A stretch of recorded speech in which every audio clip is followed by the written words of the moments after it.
اسی طریقے سے ایک چیز جو ہے وہ ہے اسٹیٹس. واٹس ایپ کے ابھی کچھ ایک آدھ 2 سال تقریباً ہو رہا ہے، ایک نیا ورژن جب آیا تو اس میں اسٹیٹس کا ایک نیا نظام بنایا گیا. اسٹیٹس میں یہ ہوتا ہے، آپ سب لوگ جانتے ہیں، ہمیں کچھ زیادہ بتانے کی ضرورت نہیں ہے، 1 دن تک وہ رہتا ہے. اس کے ذریعے سے آپ ان لوگوں تک بھی اپنی بات پہنچا سکتے ہیں جن کو آپ پرسنلی میسج نہیں بھیجنا چاہتے، ہے کہ نہیں؟ ایسے ہی نہ ہے، پرسنلی آپ نہیں بھیجنا، لیکن آپ کی کانٹیکٹ لسٹ میں جتنے ہیں وہ اس کو دیکھیں گے اگر وہ کھولیں گے تو. یہی اسٹیٹس کا فائدہ ہے. وہ لوگ بھی دیکھ لیں گے جنہیں آپ پرسنلی میسج نہیں کرتے ہیں، اسٹیٹس میں جا کر کے دیکھ لیں گے. اب اس میں دیکھو کیا اچھائیاں ہیں کیا برائیاں ہیں. اچھی چیزیں آپ اگر اسٹیٹس پہ ڈال رہے ہیں، لوگ دیکھ رہے ہیں، اچھی بات ہے، لیکن اس کے بہت سارے نقصانات بھی ہیں. آج کے وقت میں کیا ہوا ہے، کسی کو اگر اپنے دل کی بات کسی کو پہنچانا ہے تو وہ اسٹیٹس پہ ڈال دیتا ہے. اگر ناراضگی کا اظہار کرنا ہے تو وہ بھی اسٹیٹس پہ ڈال دیتا ہے. پڑھنے والا بھی سمجھ جاتا ہے کہ یار کس کے بارے میں بات ہو رہی ہے، اس کو خوب پتہ چلتا ہے. اور کبھی کبھی تو اب اسٹیٹس پرائیویسی ہے.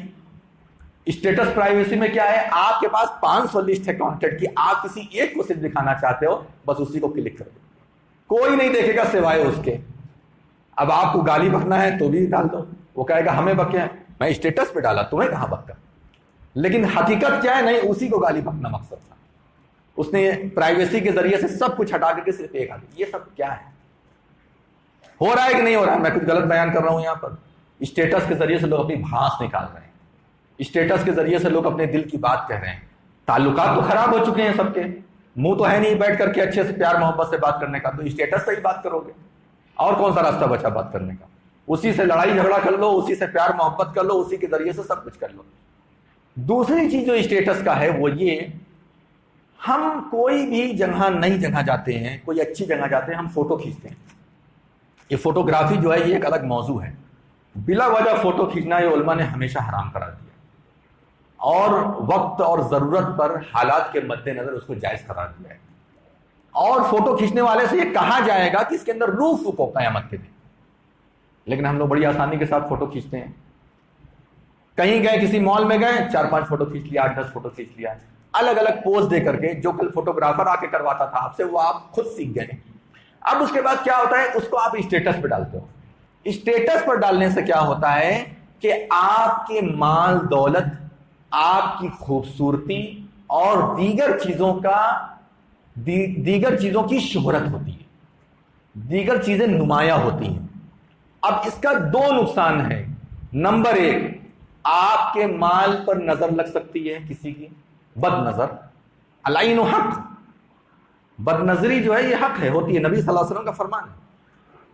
آپ کے مال پر نظر لگ سکتی ہے، آپ کی خوبصورتی پر نظر لگ سکتی ہے، اور اسی طریقے سے کوئی ہو سکتا ہے کہ الٹی سیدھی بد دعائیں دے آپ کو، حسد وغیرہ کی وجہ سے اس طرح کا کام کرے.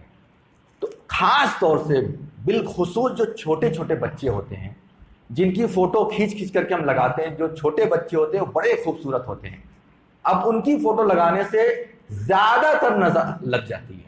آج کل بچے زیادہ بیمار پڑتے ہیں، دم کرانے کے لیے لوگ لاتے ہیں. اس کی وجہ کیا ہے معلوم ہے؟ اس کی وجہ باہر کا کوئی نہیں ہے، اس کے ماں باپ ہیں.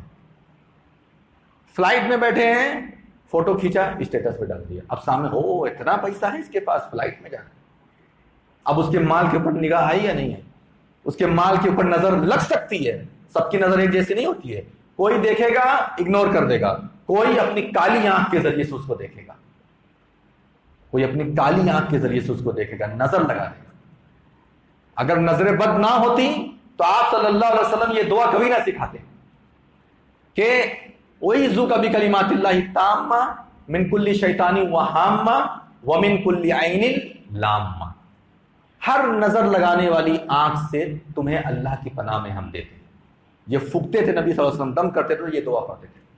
کیا مطلب ہوا کہ نظر بد برحق ہے، حدیث میں صاف طور پہ موجود ہے. تو نظر بد کیسے لگے گی؟ آپ کو گھر میں بند کر دو گے تو کون نظر لگائے گا؟ جب آپ لوگوں کے بیچ میں آؤ گے، کبھی ہو سکتا ہے کہ آپ کی خوبصورتی پر نظر لگے، کبھی آپ کے مال پر نظر لگے، کبھی آپ کے بات کرنے کے طریقے پر نظر لگے، کبھی آپ کے کھانے پر نظر لگے، کبھی کسی چیز پر نظر لگے. کئی طریقے سے نظر لگ سکتی ہے. تو یہ جو اسٹیٹس کے ذریعے سے آپ پوری دنیا کو دکھا رہے ہو، پتہ نہیں کون کون دیکھ رہا ہے.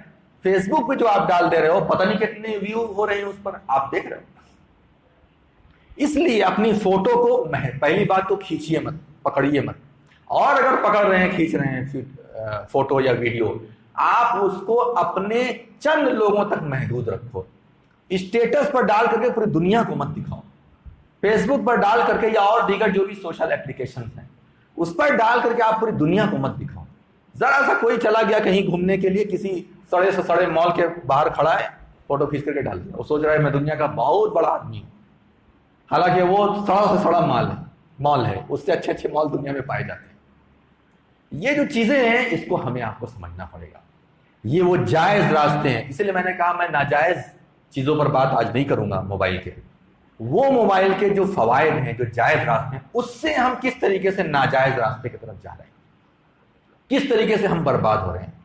کتنے مسئلے آتے ہیں عورتوں کے، گھریلو مسائل میں آتے ہیں، یہاں تک مسئلے آتے ہیں کہ ریکارڈ کر کر کے کال کو جو ہے جس سے کوئی لینا دینا نہیں ہے وہاں تک پہنچا دیا جاتا ہے.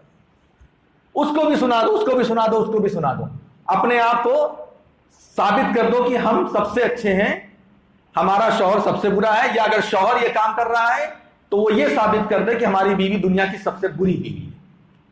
کوئی لینا دینا نہیں ہے کسی سے، سب کو پہنچا دو، پورا فارورڈ کر دو. اس سے بدترین کوئی لوگ ہو سکتے ہیں. ہمیں اپنے اوپر کنٹرول کرنا پڑے گا.